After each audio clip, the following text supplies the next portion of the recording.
Bismillahirrahmanirrahim. Assalamualaikum warahmatullahi wabarakatuh. Perkenalkan kami dari kelompok 2 Fisika Dasar. Ingin menampilkan video hasil kerja kami yang menjelaskan tentang konsep gaya, hukum Newton 1 dan 2, beserta jenis gayanya.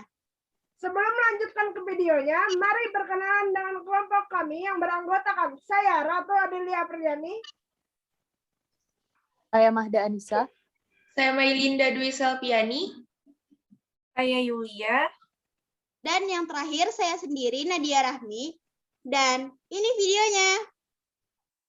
Di sini saya akan memaparkan materi tentang konsep gaya, hukum Newton 1 dan 2, serta jenis-jenis gaya. Konsep gaya, apa sih yang dimaksud dari konsep gaya itu sendiri? Konsep gaya sendiri dapat diartikan sebagai interaksi dari sebuah benda yang bermassa, di mana benda mengalami perubahan posisi, gerak, maupun bentuk dari benda tersebut. Gaya memiliki besaran atau magnitud dan arah yang merupakan kuantitas vektor. Apa itu kuantitas vektor? Kuantitas vektor merupakan kuantitas fisik yang membutuhkan besaran dan arah untuk mendefinisikannya. Contohnya seperti pada kecepatan berkendara motor dan masih banyak lagi, konsep vektor digunakan pada kegiatan sehari-hari. Adapun pernyataan dari hukum 1 Newton, yaitu sebuah benda akan tetap diam jika benda itu tidak dikenai dengan gaya lain.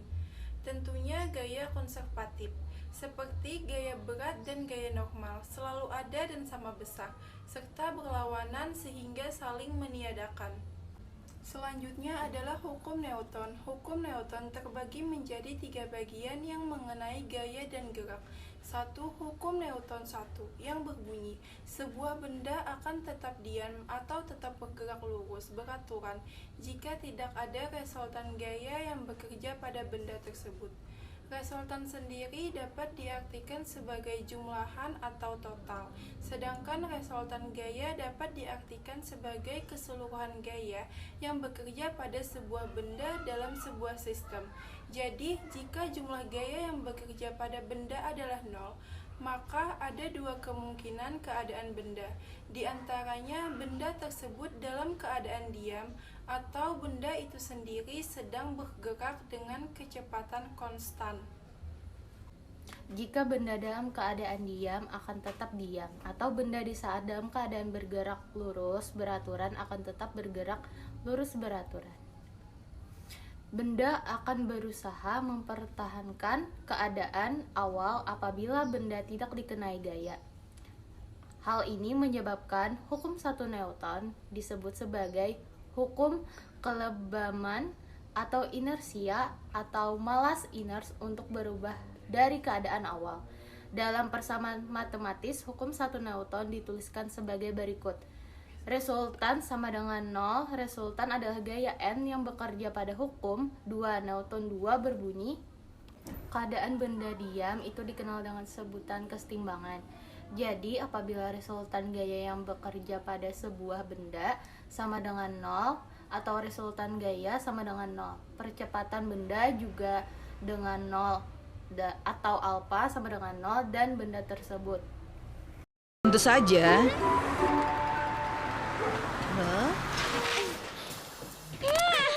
Di sini saya akan melanjutkan materi selanjutnya, yaitu hukum 2 Newton, di mana hukum 2 Newton itu berbunyi resultan gaya yang bekerja pada benda yang bermassa konstan adalah sama dengan hasil kali massa benda dengan percepatannya.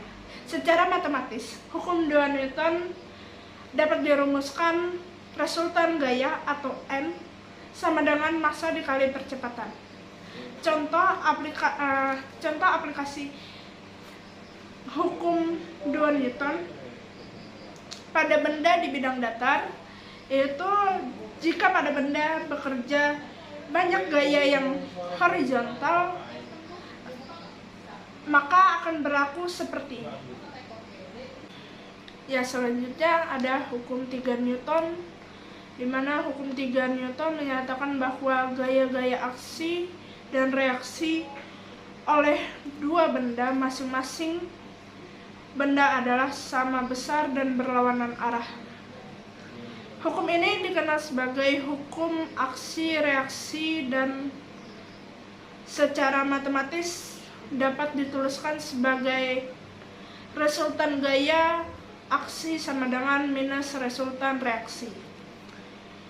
Penekanan dalam hukum ini adalah bahwa gaya aksi dan reaksi yang terjadi dari dua benda yang berbeda. Contohnya, pasangan gaya aksi-reaksi adalah seorang siswa yang sedang menarik tali yang terikat pada paku di dinding dan roket yang meluncur ke udara. Sekian. Dan materi selanjutnya akan dilanjutkan oleh teman saya, Melinda Dwi Selviani. Ya, saya akan melanjutkan materi yang telah disampaikan oleh Ratu, yaitu macam-macam gaya. Yang pertama ada gaya berat. Berat merupakan besaran vektor yang besarnya tergantung pada tempatnya. Percepatan gravitasi pada tempat di mana benda berada. Secara sistematis, gaya berat sama dengan massa benda dikali percepatan gravitasi 10 meter per sekon. Karena gravitasi tergantung pada lokasi, maka berat tergantung pada lokasi benda.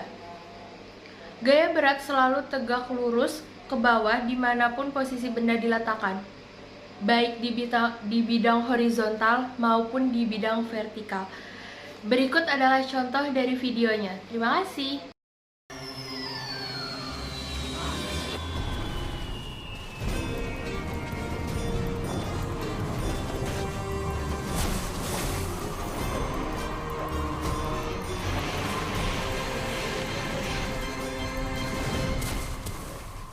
Ya, selanjutnya ada gaya pegas. Apa sih yang dimaksud dengan gaya pegas itu?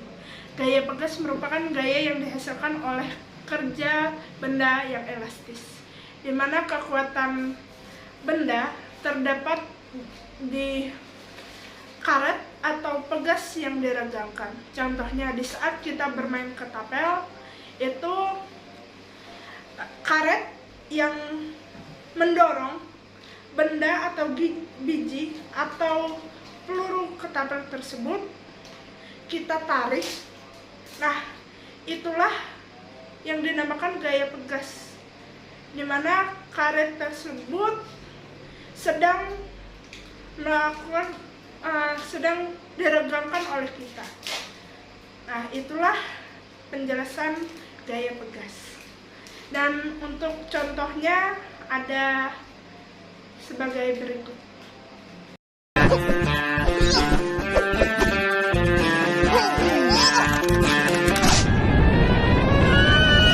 Oke, selanjutnya saya akan menjelaskan materi terakhir, yaitu tentang gaya kontak.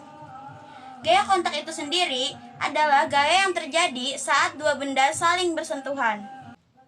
Gaya kontak juga dapat dirumuskan sebagai berikut. F aksen sama dengan massa benda 2 dikali gaya yang diberikan dibagi massa benda 1 ditambah dengan massa benda 2. Dan bisa kita lihat di sini ada salah satu contoh gaya kontak.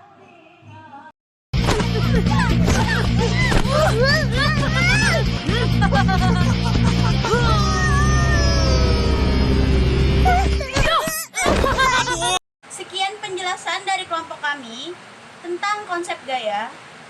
Salah hilaf mohon maaf. Saya mewakili teman-teman mengucapkan terima kasih banyak atas perhatiannya. Assalamualaikum warahmatullahi wabarakatuh.